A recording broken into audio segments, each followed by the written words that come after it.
ఇప్పుడే జీ5 app download చేయండి. చూడండి మీ ఫేవరెట్ టీవీ షోస్ ఎప్పుడైనా ఎక్కడైనా. డాక్టర్ గారు పుచ్చకాయ తినమన్నారు, బాగానే ఉంది ఇప్పటి వరకు. ఇప్పుడు పుచ్చకాయ తొక్కను కూడా కూర వండుకుని తినమంటున్నారు. మరి పుచ్చకాయ తొక్కతో ఈ మధ్య కొన్ని రెసిపీస్ వచ్చాయి, నాకు అందుకే అంత వింతగా అనిపించట్లేదు. కానీ టేస్ట్ చూడడానికి ఎలా ఉంటుంది, వండుకుంటే ఎలా ఉంటుందో చెప్పాలంటే కనుక ఒక రెసిపీ చెప్తే ట్రై చేస్తారు వాళ్ళు కూడా. మనం చేసిన తప్పులకి ఇట్లాంటిదే శిక్ష.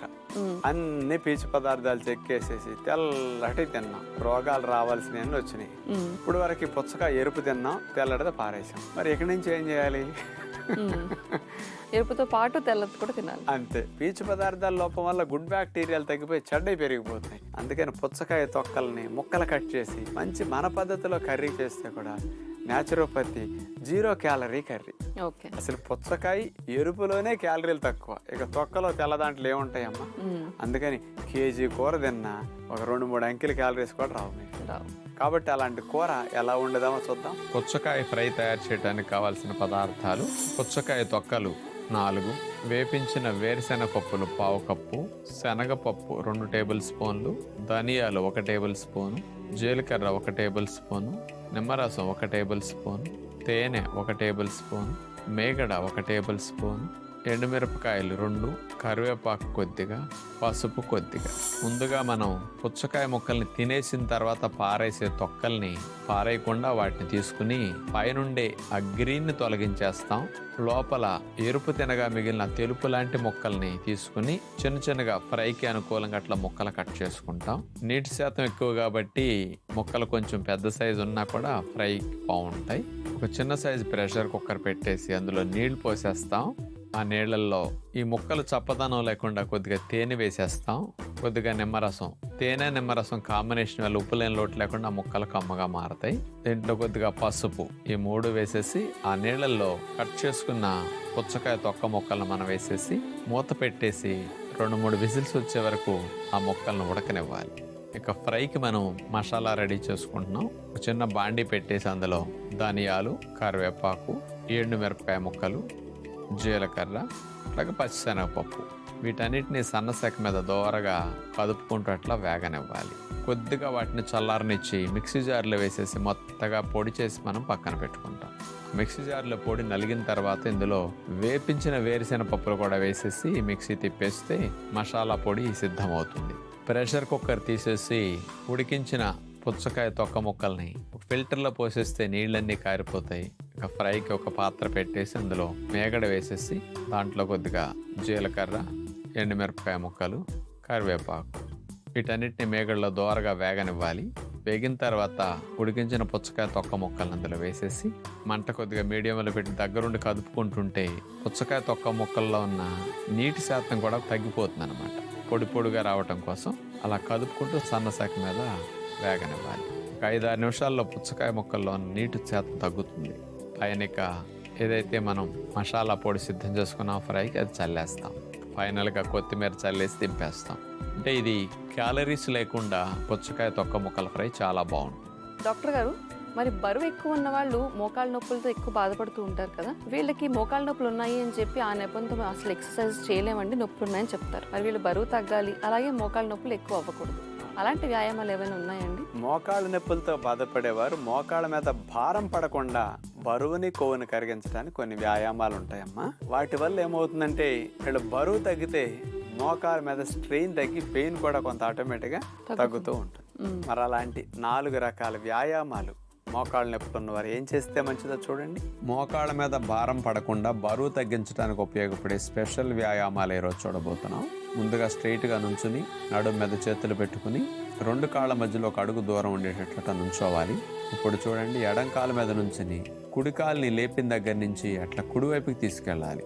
తర్వాత కుడికాల మీద నుంచి ఎడం కాళ్ళని అట్లా తీసుకెళ్ళాలి. నెక్స్ట్ మళ్ళీ ఎడం కాళ్ళ మీద నుంచి కుడికాల మీద నుంచి ఎడం కాళ్ళని అట్లా.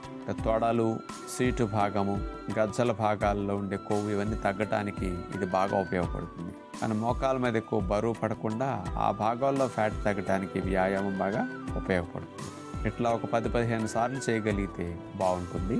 ఆ తర్వాత రెండో వ్యాయామంగా ఇక మన వజ్రాసనంలో కూర్చుని సైడ్కి అట్లా బెండ్ అయి కుడి మోక చేతిని అట్లా నేల కానించేసి ఆ తర్వాత సీటును పైకి లేపుతాం. పాదాలు మాత్రమే నేల కాని ఉంటాయి, కాళ్ళు స్ట్రైట్గా ఉంటాయి, మోకాళ్ళ దగ్గర బెండ్ చేయకూడదు. ఎడమ చేతిని పైకి లేపేసి అట్లా తల మీద నుంచి చాపేసి అట్లా సైడ్ బాగా బెండ్ చేయాలి. ఈసారి ఎడమ చేతిని నేల కానేటట్లుగా మనం అట్లా పెట్టి సీటుని నడువును పైకి లిఫ్ట్ చేసి కుడి చేతిని పైకి లేపేస్తాం, చాపేస్తాం. అట్లాగే శరీరాన్ని స్ట్రెచ్ చేసి కదలకుండా మనం ఉంటాం. ఇక మూడో వ్యాయామంగా సీట్ ఆనిచ్చి కూర్చున్న తర్వాత తొడల దగ్గరికి 2 పాదాలు వచ్చేటట్టు లాగుతాం. కాళ్ళ మధ్యలో కొద్దిగా దూరం ఉండేటట్టు పెట్టుకుని చేతులు పాదాలు నేల కానిచ్చేసి సీటుని పైకి లిఫ్ట్ చేసి ఆ తర్వాత కుడి చేత్తో ఎడమ పాదం పైకి లేపి ఎడమ పాదాన్ని తాకాలి. ఆ తర్వాత ఎడమ చేతిని పైకి లేపి కుడి పాదాన్ని పైకి లేపి అట్లా తాకాలి. లెగ్కి ఆపోజిట్ హ్యాండ్ అట్లా పైకి లిఫ్ట్ చేస్తాం. 2 ఒకేసారి సైమల్టేనియస్గా కాల్ని చేతిని మనం అట్లా పైకి లిఫ్ట్ చేసి టచ్ చేయాలన్నమాట. ఇక 4వ వ్యాయామంగా కాళ్ళు చాపేసి చేతులు వెనక్కి పెట్టుకుని దండాసనంలో కూర్చున్న తర్వాత ఎడమ మోకాల్ని మడిచి ఎడమ పాదం తొడ దగ్గరికి వచ్చేటట్టు లాక్కుంటాం. తర్వాత మనం 2 చేతులు పైకి లేపేసి స్ట్రైట్గా చాపి ముందుకు వంగి మోకాలు ముద్దు పెట్టుకుంటాం. ఆ తర్వాత కుడి చేతిని వీపు వెనకాల భాగం నేల మీద ఆనిచ్చేసేసి సీటుని నడువును పైకి లేపేస్తాం. ఎడమ చేయి అట్లా పైకి లేపే ఉంటుంది అన్నమాట. చాపేసి 5-6 రౌండ్స్ చేయగలిగితే బాగుంటుంది. ఇట్లా చేసిన తర్వాత మరోసారి కుడి కాల్ని తొడ దగ్గర పెట్టి లాక్కుంటాం, ఎడమ కాల్ని అట్లా చాపేస్తాం. ఈసారి ఎడమ చేయిని వెనక్కి పెట్టేసి సీటు నడుమంతా పైకి లిఫ్ట్ చేస్తాం. అలా నెక్స్ట్ చేతులతో పాదాలు పట్టుకుని మోకాళ్ళు ముద్దు పెట్టుకున్నాక మళ్ళీ ఎడమ చేయి వెనక్కి పెట్టుకుని సేమ్ రిపీట్ చేస్తాం. అట్లాగే ఈ ఎక్సర్సైజ్ని 5-6 రౌండ్స్ చేయగలిగితే బాగుంటుంది.